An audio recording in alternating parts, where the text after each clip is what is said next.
So who is ready to role play today? It's everyone's most exciting thing in real estate.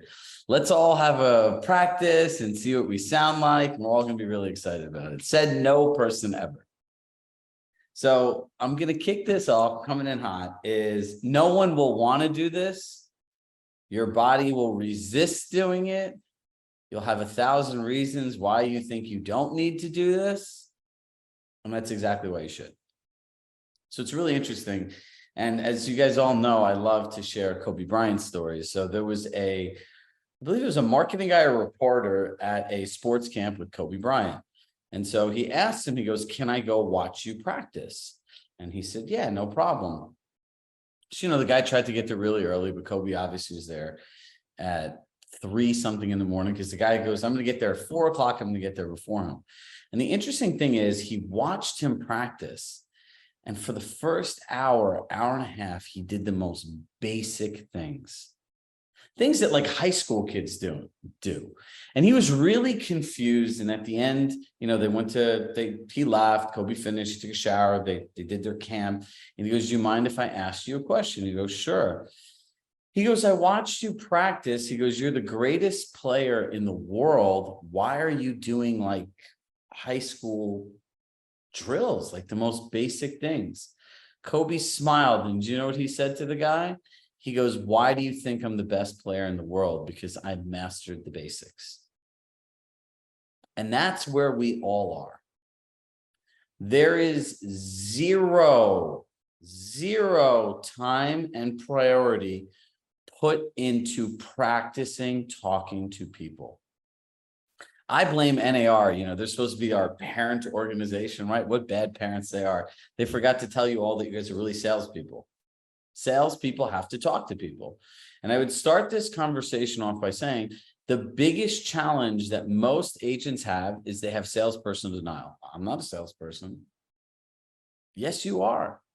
And as soon as you can accept that you're a salesperson that carries your role out as an advisor, as a consultant, then you're in the right place. How you do your job and what you do, what is your job, are two very different things. You could be a contractor, right? That's your job. But the way that you do your job, every person does it differently. So I can be a salesperson. I could hard sell you, do takeaway closes, lesser than 2 evil closes, and all this other stuff. And I could be in the way they do my job is hard sales.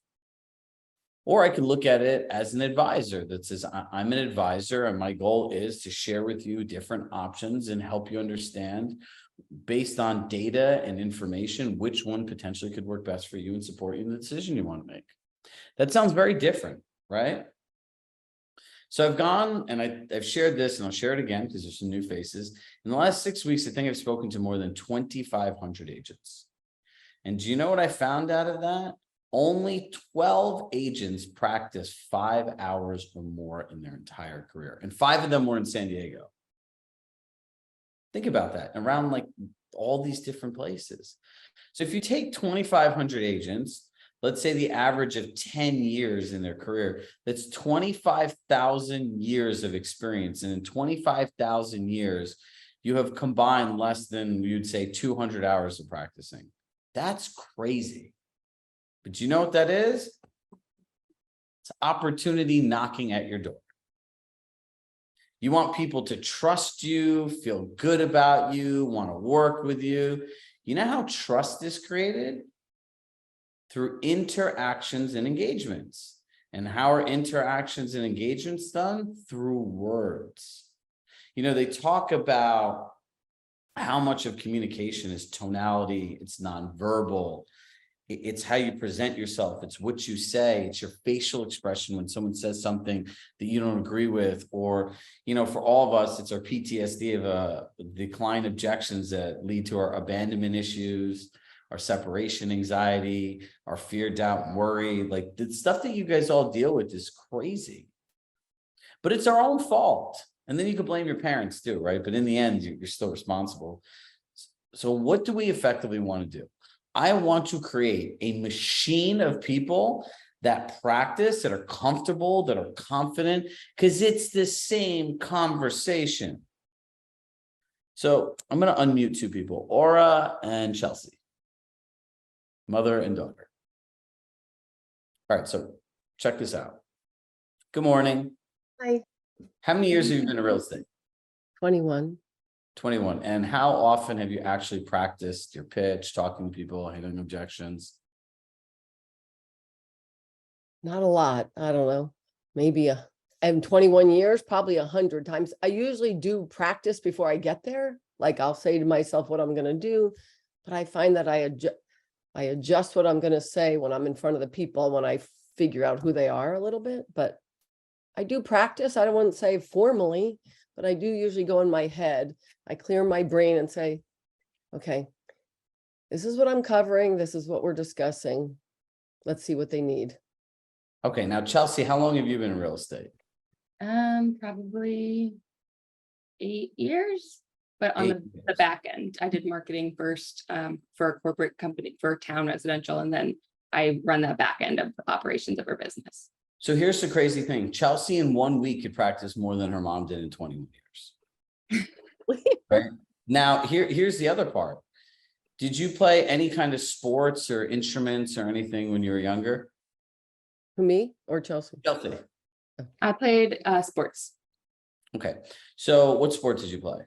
I played soccer, and lacrosse. So if she played soccer and lacrosse and she told you she didn't want to formally practice and would kind of just think about it in your own backyard, what would you tell her? I tried that. Exactly. And what did you tell her? Well, I mean, I never forced it on her. So sometimes she would be the child in the back of the soccer field doing handstands, but she chose to keep going. So I never forced her to. But you told her that if she didn't practice and didn't go, what she wanted wouldn't happen. Right. I mean, if she didn't want, yeah. And she, Bingo. yes. So this is the point that I want to make to all of us. We need to look at ourselves in the same advice, in the same mirror as we would do our own kids. The idea that somebody that's in this business 21 years could be surpassed in the way that they talk to people by somebody who's in it for a year, 2 years, 7 years, 8 years is insane. If there's anything that you could learn from Robert Refkin and Compass is never get too comfortable with where you sit. Never. Someone is coming to knock you off your ass. So the first thing we have to identify in role playing before we even get into this is the why. See, here in America, your brains process information in 3 ways. Why do I need to do this? What do I need to do? And how do I need to do it? But for whatever reason, if people aren't explaining the why, they won't do it. Me personally, now I'll put my individual hat on as a coach and client of other people. I could really care less about why. I want to spend all my time talking about what and even more time talking about how. So if you want to thrive in this new market and have a future in this business, you'll start taking what I'm saying to you very seriously. This is like brushing your teeth every day. You're a salesperson.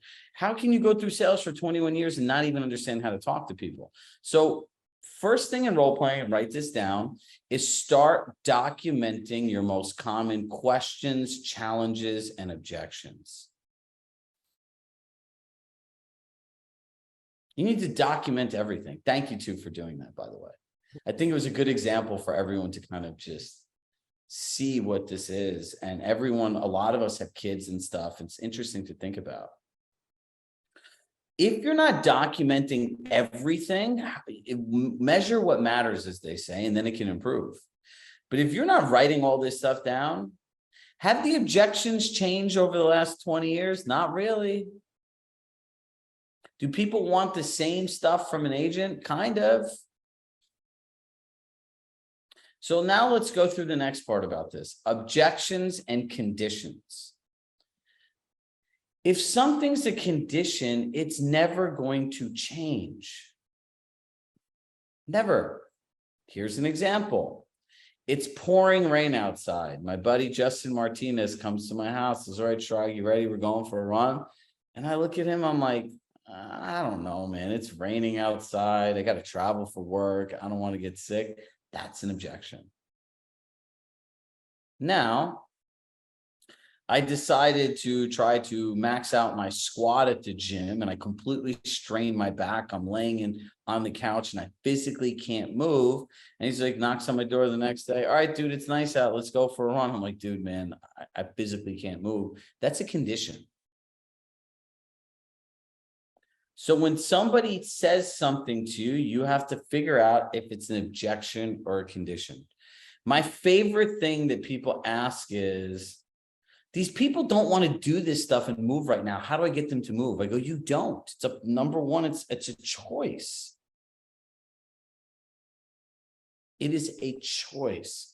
And as soon as you understand that moving is another person's choice, you're no longer attached to the outcome, and whatever happens after, it doesn't matter, but you show up differently in the conversation. When somebody says to you, you know what, like John at Discount Realty will do it for 1% less. I really like you, Chirag. Would you do the same? You're not going to go and say the things that people say, like, you know, if they can't negotiate their commission, how well do they negotiate for you? Is that the kind of service you want? Will discounters offer? Like, these things don't work, right? We're all in high-end luxury markets. If you go to maybe a $200,000-$300,000 market in like middle of America, that might work there. But in high-end metro cities where people have combined incomes of $200,000+, they're not buying into this. But if you practice, you know what you could do? You could smile and say, you know, what I hear you saying is you're trying to maximize the equity in your home. And they're going to say, yeah, exactly. So look, whatever you decide to do, I support you 100%. If you like John, his services, and what we had to offer, I know your time's really valuable, but what specifically had you call me over here this evening? And then it puts it back on them. I'm not explaining anything. They need to explain it. But this is what comes with practice. When you go through the Med C, moving is about as fun as paying taxes, something no one wants to do, but something that they have to do. So what makes this the right time to make a move for you and your family? Great. Oh, this is what makes great. And you know, what are you most excited about happening when you get there? Oh, interesting. So this is what I'm practicing echoing back. Oh, what are your expectations of an agent? And then in the end, once I've practiced, I could say, all right, Charles, so if I hear you correctly, you're moving to Florida because you and your wife want to retire, and the extra money in tax savings will open up new opportunities. And the opportunities you're most excited about are having the extra money to take those vacations because New York City tax is crazy. Then your expectation as an agent is an excellent communicator with a written marketing plan that shows you exactly how they're going to maximize your equity. Your past disappointments around communication because your wife gets anxiety if she doesn't know what's coming next that you're looking to avoid. And your concerns really is the South Florida market's really busy, so you want to be connected with an agent and have a plan prior to moving. Did I hear everything you said correctly? And did I miss anything? If you can do this, you own the deal. It's done. Because you'll have connected with somebody before you go in the door in a way that no one else can do. You think there are a lot of agents going around that have a scarcity mindset saying, so Bill, what are your past disappointments in agents and service providers that have happened that we really want to make sure that don't happen this time around? The answer is no. People just show up and go on an appointment. Imagine doing that with a doctor or a lawyer. You'd never do it. Does this make sense to everybody? Look, if you practice 30 minutes a day, 5 days a week, that's 10 hours a month. And if you did this for the rest of the year, that's 60 hours of practice. That's more practice than most people have done in their entire lives, hundreds of them combined. Look, we're getting to a world where communicating your unique value is your number one asset. And it's either going to sink your business or make you fly. Because I can tell you what, this whole, you know, the boogeyman is coming, Halloween, whatever you want to do it, say the thing in the mirror 10 times, it's going to appear. It's here. If you look at what Bright MLS did, these other ones are all going to follow suit. So when someone asks you, why should I offer a buyer's agent's commission and not negotiate on a deal by deal basis? What are you going to tell somebody?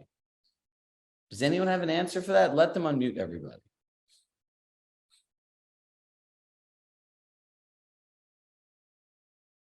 Could you repeat the question? If I'm a seller and I ask you, why should I offer compensation on the MLS versus negotiating it on a deal by deal basis?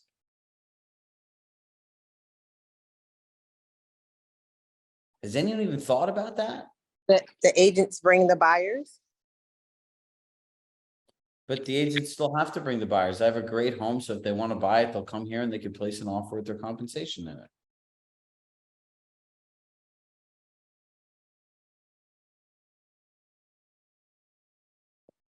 And this is my point to you all today. We all, look, the greatest gift that anyone ever gave me was the ability to learn how to think through something differently. And I want to give you that same gift today. And don't worry, no one has to be nervous. If there's one thing you know about me, I'm like a wordsmith. I have an answer for everything. So you will have all the dialogues and everything like that. We'll be having monthly like role play sessions on like the most pressing topics. I got you on this, but I need you all to open your eyes and realize what your actual job is. You get paid to talk to people. What's the answer to that? So if you look at it, and what's the answer to that? I would say you don't have to do anything. I'm going to walk you through several different scenarios. You let me know based on your goals and expectations, which one works best for you. And I'll support you 100%. There are pitfalls of having to do this. Did you ever think if an agent doesn't know how to, do you think real estate salespeople are skilled people at negotiation, all of them, that every seller is going to say no? So if an agent has a buyer and there's no compensation, they don't know how to negotiate, what do you think they're going to do? They're going to try to steer their buyers to the ones that offer compensation. Incentivized buying is like one of the oldest ways to get people to do things. So I think some people offer a higher commission to bring people in. And they'll be, well, you don't have to pay for this house. It is going to be tough. I want to prepare people on how to talk their clients into still giving those commissions. And by the way, when you deal with higher end people, who the hell has time to negotiate every single offer on a compensation by compensation basis? But you need to be able to answer these questions. So in a time block today, what would I do? I would start sitting there and I would start making a list of all the things that people ask me all the time. I'd make one tab of common questions. I'd make another tab of common objections. Do you know what an objection is, right? It's a clarifying question. People don't understand what you said. So if you think your pitch made sense, it means your pitch did not make any sense. Mo? Unmute.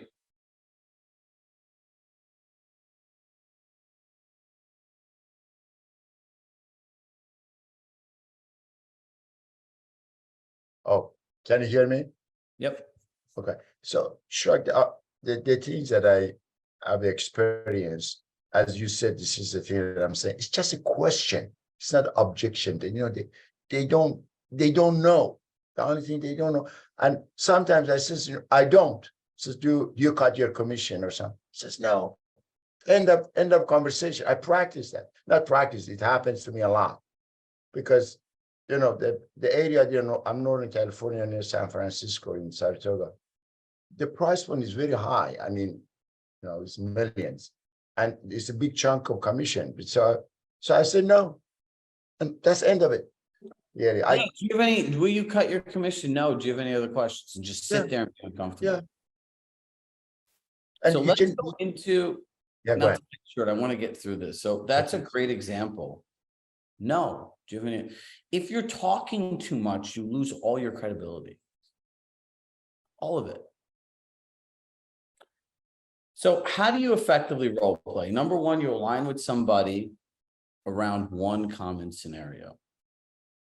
I'm sure somebody could hit yes. I'm going to volunteer someone who sent me a special email to run one of these groups. Martha, I think that's you. So look, Martha's been here for literally like well over a year. She sits in on both sessions. She's an incredible agent. So I'm going to nominate her to run a role play group. Now, the whole premise of a role play group is practicing one conversation. The one that I would start with everybody is Med-C. It's the most important conversation to have because it tells you how to pitch to somebody. I don't care if they're a buyer or seller or whatever it is. See, it's like being a great contractor or carpenter. A carpenter has a belt of tools, but depending on what you want, they'll use the tools differently. So you'll go through practicing a Med-C. And then the goal of it and what success looks like is at the end, you can go back and say, Martha, so just to make sure that I heard everything you said clearly, I want to make sure I didn't miss anything because this is important. And you're able to repeat it.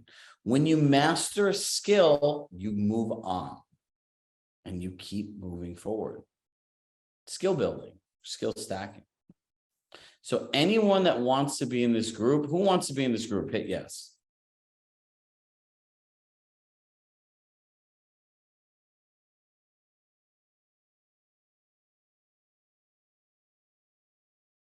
There it is, Martha. If you build it, they will come. So everyone email Martha.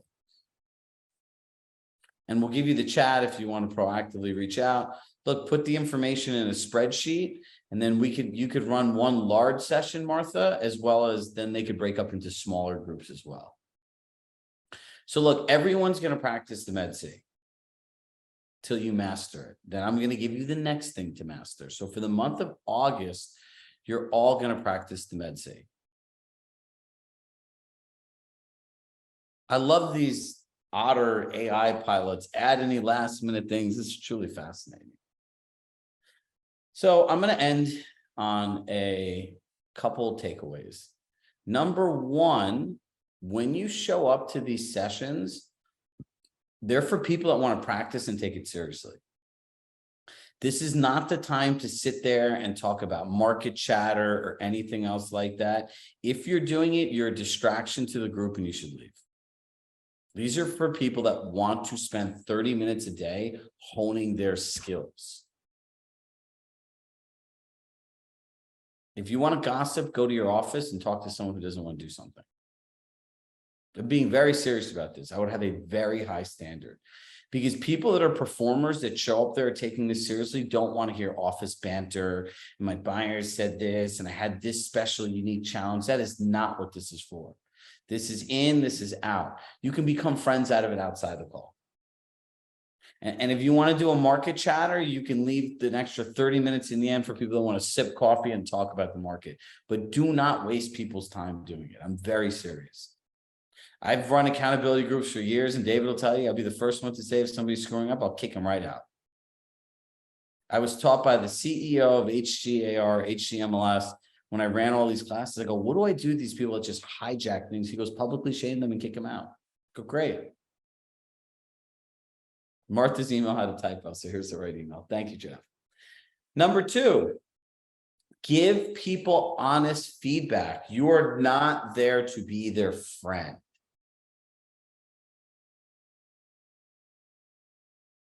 If I want somebody to tell me what I do great all the time, I'll call my mom. She's always very proud of me. Talk to your kids, talk to your friends. Talk to your spouse. This is for people who want to grow. And you're not doing anyone any favors in life, but like, oh yeah, those are really good jobs. So they go do it with their client, they do a terrible job, and then they think the system doesn't work.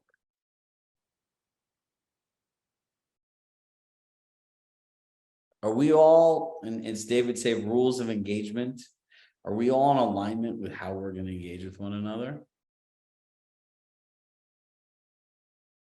I don't know about you, but I'm telling you, like in my gut, I feel excitement for all of you, because let me tell you, this market is about to, as David Goggins says, about to take people's souls, and everyone's sitting here in the summer months.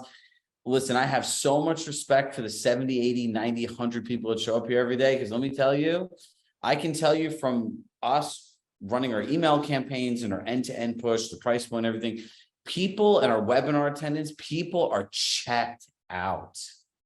So if I'm you, I'm taking this next month. I'm going to focus when I need to focus, check out when I need to check out. But let me tell you, there are going to be a lot of rusty agents that are starting at zero. And it's not like starting at zero in a normal year where you just checked out the summer. It's going to be like -20. They're going to be climbing a hill like this because they haven't been paying attention to anything in 8 weeks. I talked to an agent on the phone the other day. They go, I'm going to think about this again in 2 months. And I'm like, well, don't think about me because I don't want to inherit your problems. She's like, what does that mean? I'm like, you're going to have 2 months worth of problems, and we don't offer magic bullets. We offer a system and a solution for people that want to work. Everyone has 30 to 60 minutes a day to do something. If you're checked out for the whole vacation, that's fine. Wake up early, stay late, do what you got to do, and then go spend time with your family, friends, dogs, cats, partners, sons, whatever it is. But we all need to get our heads in the game, because you know what? These reps is what's going to give us confidence. When we have to go through the buyer stuff and understanding really how to do buyer presentations and consultations and everything else like that, this is what's going to give us extreme confidence when you've practiced something over and over and over and over again. So on that note, I'm going to leave you guys here to connect with Martha for the last couple minutes. Martha, I'm going to unmute you if you want to share anything. I'm going to drop off. And look, as always, with love in my heart, I love you all. I want to let you know one thing. I believe in you. I believe that everyone has a right to win as much business. I believe that everyone has a right to have a great life. And I think that's exactly what you're here for. And I'm committed with David, myself, and my team to make sure that you all get there. And no one worry about any of the buyer stuff. Literally, we'll be calling a webinar within the next 7 to 10 days to walk you through all of this. I've been waiting for this for 18 months, right? So if anyone's been here for a long time, Heidi, you'll know I've been talking about this forever. We're prepared for it. It's like the guy that thinks the world's going to end and the world's ending. He's like, don't worry, man. I got the hatch. I got the food. I got the supplies. We can weather the storm. I was looking at our platform last night. All the training you need to put this together is already done. I just have to repurpose it and reorganize it just to be able to give it to you to follow. So Martha, I'll leave it to you. Good morning, everyone. I know I've received some emails because I hear the dinging in the background, but if you are interested in being in the accountability group for role playing, please email me at martha.knapp, and that's KNAPP @compass.com. I will create a spreadsheet of everybody and email you the details about our first meeting. I'll have to look at my schedule. I'd like to do it immediately following a Chirag. I'm just not sure I can do that. So I'll take into consideration that we're all in different time zones. Okay. If you have any thoughts, please reach out to me as well. Happy to incorporate anything that you might think of. And I look forward to working with everybody. Thank you. Mo, this is Heidi. Can you hear me?